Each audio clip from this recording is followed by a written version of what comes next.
Hey, it's Clay, and this will be a video chart on ticker symbol TTPH. We will take a look at the 30-minute time frame.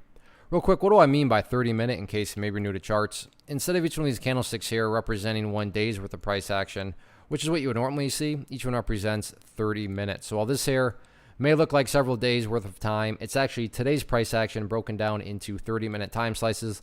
I like to this time frame that does a good job of telling the quote-unquote story of the price, and then makes mapping out with levels of support and resistance a bit easier to see. I don't mean to state the obvious, but I will. Absolutely crazy price movement today.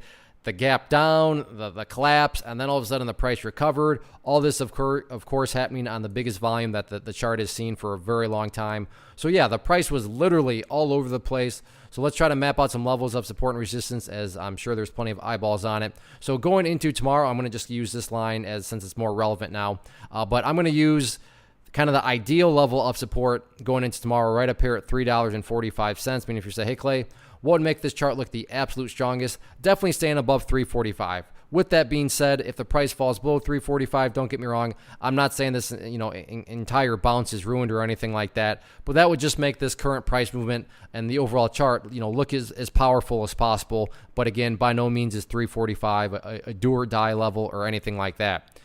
In the event the price cannot hold above 345, next level of support, I want to make sure I wasn't missing anything there, would be down here at $3.30. So 345 and 330, two of the nearer term levels of support.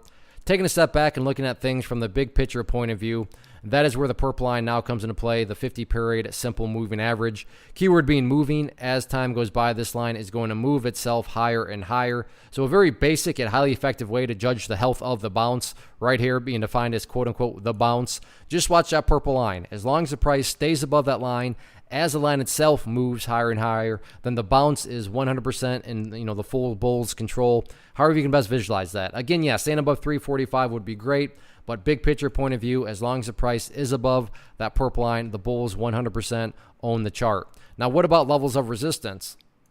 Pretty straightforward where the sellers are hanging out at, and that's just simply where the party stopped today, and that's right up around $3.60. So 360 will be public enemy number one going into tomorrow. All in all, though, like I said, absolutely crazy day. The bulls took back control and are bouncing very strongly. Not just a question of can the bulls continue to build upon this momentum going forward? We shall see. One of the biggest questions that I get is, hey Clay, how do you find the stocks that you trade? So what I've done is put together a free resource guide where I talk about the tools that I use to locate stocks that I find interesting and think may have potential. So if that sounds like something that could add value to you as a trader, then click on the image that is up on the screen right now and I will email you the guide. The guide itself is very short and to the point, and best part, it's completely free. Thanks for watching the video. Let me know if you have any questions.